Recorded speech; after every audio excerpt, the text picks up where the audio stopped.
Bonjour, c'est Nelly d'énergie Soins Divins et de Lily Bizen. Namasté à tous, j'espère que vous allez bien. Donc aujourd'hui, je vais vous parler des 7 plans de conscience. Il y a quelqu'un qui m'avait demandé, je crois que c'est Thierry. Et c'est vrai que j'en parle souvent et que j'ai pas fait de vidéo, je crois, dessus. Non, j'avais pas parlé de ça. Et c'est vrai que c'est intéressant de le comprendre parce qu'on se dit bon qu'on doit évoluer, que l'âme doit évoluer, que l'être humain doit évoluer de vie en vie. Mais on ne sait pas trop évoluer vers quoi, à quel niveau on en est. On parle de la 5e dimension, de la 3e dimension. Et c'est vrai que je pense que il y a pas mal de personnes qui sont un petit peu perdues, hein, bien sûr. Après, c'est mes recherches à moi, c'est mes ressentis, c'est ce que j'ai reçu par mes guides. Donc voilà, je vous livre un petit peu mon expérience, mes réflexions, mon travail personnel et puis spirituel, hein. Voilà, et puis vous allez voir, je pense que ça va vous parler parce qu'on se doute bien qu'on n'est pas là par hasard, on n'est pas là sans but. Et si c'est juste naître, vivre et mourir, bah, c'est pas très intéressant finalement. Et donc on se dit qu'il y a forcément quelque chose de mieux, quelque chose de plus grand ou de différent qui nous attend et qu'on est juste là. Et bien sur Terre, on est à l'école, on est en apprentissage et on se dit que tout cet apprentissage, on évolue, on voit bien même au cours d'une vie, on n'est pas les mêmes que quand il y a, je sais pas, on a 10 ans, 20 ans, 30 ans. Bon, je prends tous les 10 ans, mais peu importe, puisque tous les 7 ans, en fait, on a un chakra qui s'active, hein, déjà de 0 à 7 ans, de 7 à 14, 14, 28, etc. Et c'est ça sur les 7 chakras principaux. Donc c'est bien qu'il y ait une raison, une fois que tous ces chakras principaux jusqu'au chakra couronne sont activés, qu'est-ce qu'on fait avec tout ça? Et le chiffre 7 est très important au niveau de la spiritualité. Vous le remarquerez souvent. Eh bien, vous avez les 7 couleurs des 7 chakras, les 7 couches de l'aura, il y a les 7 couleurs de l'arc-en-ciel, et là, justement, on a les 7 niveaux de conscience. Donc, le premier plan, il se situe, alors il se situe au niveau du chakra de base, hein, chakra racine, mais ce n'est pas le chakra racine dans sa totalité, puisque pour les chakras, on parle de couches, de niveaux, mais au niveau de l'aura, on parle de plan, donc c'est différent et c'est pas tout à fait la même chose, hein. Sachant que votre chakra racine, c'est votre chakra qui vous connecte à la terre, qui vous permet d'être justement ancré, connecté aux énergies telluriques, hein, logique. Et le premier niveau de conscience, eh bien, il est relié au chakra terre, pardon, mais ce n'est pas que le chakra terre, hein. Il nous met dans un instinct de primaire, d'instinct primaire. C'est l'instinct vraiment de terre à terre. On pourrait comparer ça aux hommes préhistoriques. Voilà. C'est-à-dire que la conscience est instinctive. Elle est proche de l'animal. Bien que j'adore les animaux, il y en a qui sont très intelligents. Je pense qu'il y en a qui sont au deuxième plan. Enfin bon, disons que c'est pour faire comprendre que c'est les instincts de base. Et les instincts primaires, c'est manger, boire, dormir, se reproduire. C'est vraiment ce à quoi l'être humain est basique de chez basique. Il n'y a pas de sentiment d'amour, pas du tout. Le matériel est primordial, c'est-à-dire que on va, si on prend les hommes préhistoriques, on va aller chasser pour se nourrir, pas tuer pour le plaisir de tuer. C'est vraiment l'instinct de base. On cherche une grotte ou un endroit pour dormir, pour être à l'abri. C'est vraiment l'instinct de survie. Et vous savez, quand on a peur, quand on a un danger imminent, et ben c'est cet instinct-là qui se met en route, c'est l'instinct de survie pour sauver sa peau, pour sauver sa vie. Et bien l'instinct de survie se met en route. Et là, on peut décupler des forces incroyables. Donc il est toujours là, cet instinct, mais bien sûr, on s'en sert beaucoup moins, puisque maintenant, on n'habite pas dans une grotte avec des mammouths et qu'on n'a pas besoin d'être toujours sur le qui-vive pour guetter s'il y a un animal sauvage, s'il y a un ennemi qui vient, si on risque d'être tué, etc. Donc voilà, ça c'est vraiment le premier plan. Le deuxième plan, c'est la conscience collective. Alors lui, les relations humaines, on va dire, commencent à se développer. On peut se mettre en groupe avec d'autres humains, on commence à avoir quelques affinités. Ça peut être pour aller faire une activité ensemble, ça peut être pour aller pêcher, pour aller faire une activité de loisir, peu importe. Il y a une sélection des partenaires, mais plusieurs peuvent convenir. C'est-à-dire que on n'est pas dans l'amour pur, le vrai amour, on est dans la recherche de ne pas être seul, d'avoir quelqu'un qui nous accompagne, une compagne, un compagnon. Mais si c'est pas cette personne-là, eh bien on peut en changer, c'est pas un souci. On n'est pas dans un amour vraiment idéalisé, spirituel, etc. C'est simplement on recherche le couple ou l'accompagnement pour se reproduire, parce qu'on a des besoins sexuels, etc., parce qu'on ne veut pas être seul, l'être humain n'aime pas être seul, mais c'est vraiment un niveau qui n'est pas très évolué au niveau intellectuel, au niveau spirituel. C'est des gens qui vivent leur vie sans se poser de questions, en fait. Hein. Voilà, si la fille de la voisine, elle est sympa, eh ben, on va se marier avec la fille de la voisine. Si papa est bûcheron ou forgeron, eh bien, on va reprendre le métier à papa parce que c'est comme ça, c'est normal, et on prend la suite. Vous voyez, c'est pas, il n'y a pas un niveau très développé non plus au niveau cérébral. Par contre, l'ego est très fort. Il y a un très fort ego, c'est le moi-je, c'est l'instinct aussi qui est là. Il y a aussi, bien sûr, cet instinct de survie, mais cet instinct d'être le premier, d'être le plus fort, d'être en avant. Il y a toujours une position qui est forte en dualité, toujours en opposition avec les autres. Les principes sont très ancrés. C'est des anciens dogmes et c'est des gens, on dirait qu'ils sont un peu bornés, butés. Pour les faire changer d'avis, c'est très difficile. Et la spiritualité, elle est très basique. Je parlerai plus de religion à ce niveau-là. On a reçu des principes religieux, un enseignement religieux de par la famille, de par les ancêtres, et on suit le mouvement sans se poser de questions. Voilà. Le troisième plan, c'est le mental. Bien sûr, il fait référence au chakra du plexus solaire, mais c'est le mental avec aussi un fort ego, le moi-je.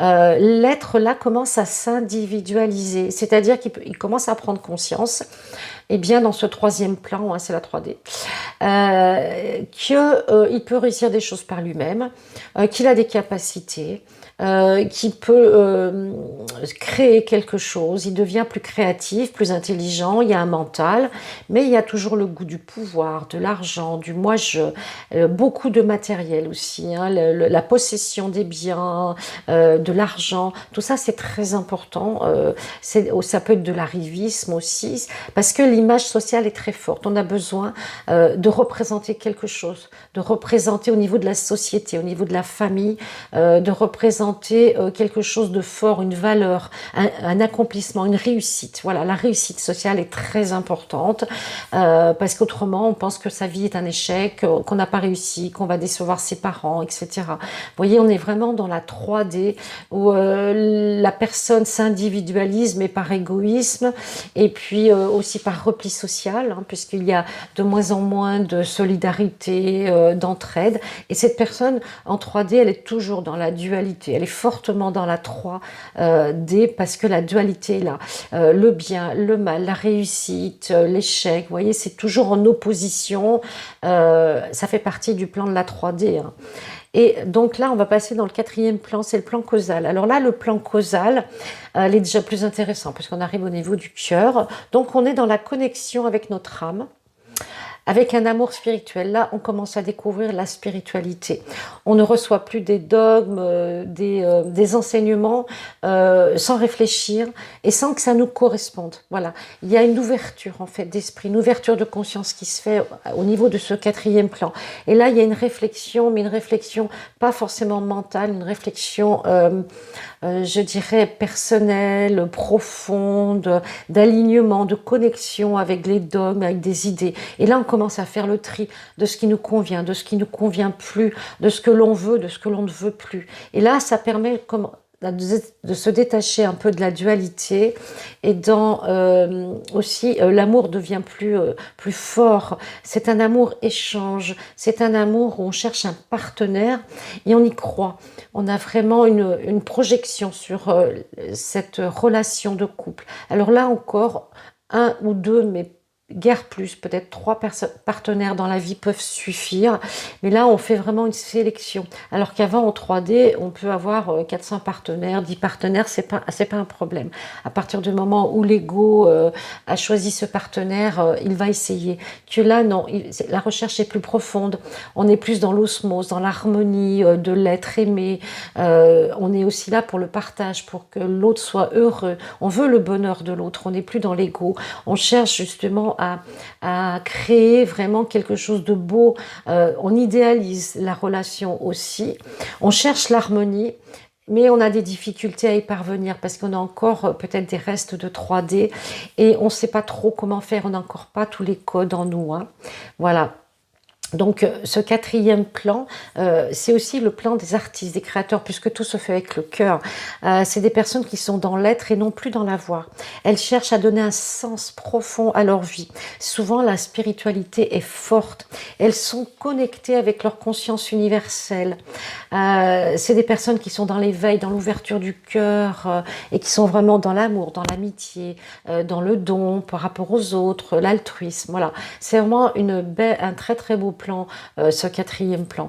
Alors bien sûr, après on a le cinquième plan qui est relié à l'expression, c'est la supraconscience. Là, l'amour est parfaitement manifesté, il est pleinement rempli, exprimé, ressenti par l'âme et le cœur. Voilà. À ce niveau, on peut même se passer de sexualité.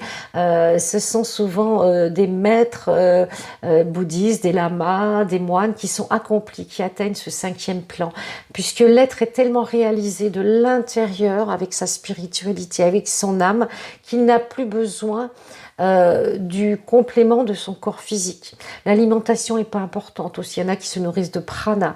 Ils peuvent rester des jours et des jours en méditation, dans l'introspection.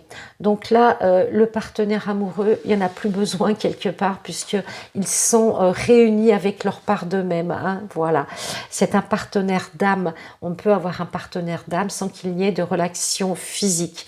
Les dons sont partagés, les capacités sont en pleine expansion. Elles se développent naturellement. Capacité de guérison, capacité de lévitation, de plein de choses. Et souvent, ce sont des enseignants, ce sont des sages, ce sont des moines, ce sont des maîtres spirituels et qui savent et qui essayent en tout cas de guider l'humanité dans le beau chemin. Et bien sûr, il reste le sixième et le septième plan. Donc le sixième, c'est le plan bouddhique, c'est la conscience de l'âme.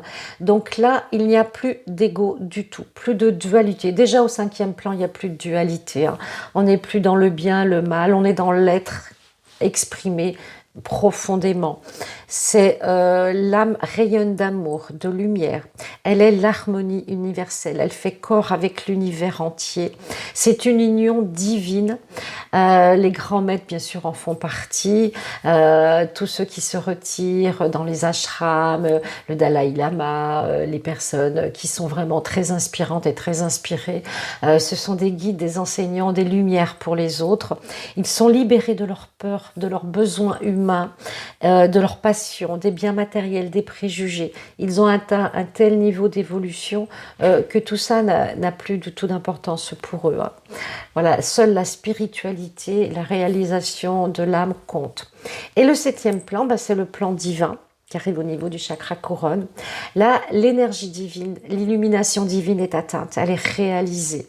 Et là, on devient des êtres de lumière, on devient des poussières d'étoiles, pardon. On est réalisé dans le septième plan divin pour l'éternité. On est une conscience cosmique, une illumination, un être de lumière, un guide. La spiritualité devient l'essence même, l'harmonisation est parfaite. Et le corps n'a plus d'importance du tout, puisqu'on est éthéré, on est dans l'éther, dans le plan, le cinquième plan pas le cinquième plan, dans le cinquième élément, pardon. On est dans les vibrations supérieures, dans les plans supérieurs de lumière. Et donc, ces êtres, eh bien, on ne peut pas les rencontrer puisqu'ils ne sont plus incarnés la plupart du temps. Une fois que l'âme a atteint ce septième plan de conscience, eh bien, elle part justement dans les plans supérieurs pour devenir soit un guide de lumière pour les autres êtres humains, si c'est son choix. Alors parfois, il y en a qui choisissent de se réincarner pour aider l'humanité. Et là, vous avez des êtres exceptionnels comme le Dalai Lama, comme Jésus, Bouddha.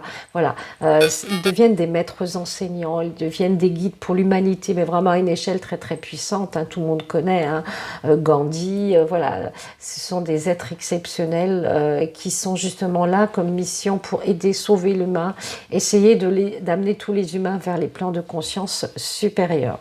Voilà, je vous ai expliqué les 7 plans de conscience. Ça peut s'appeler aussi l'échelle de Jacob, hein, c'est la même chose.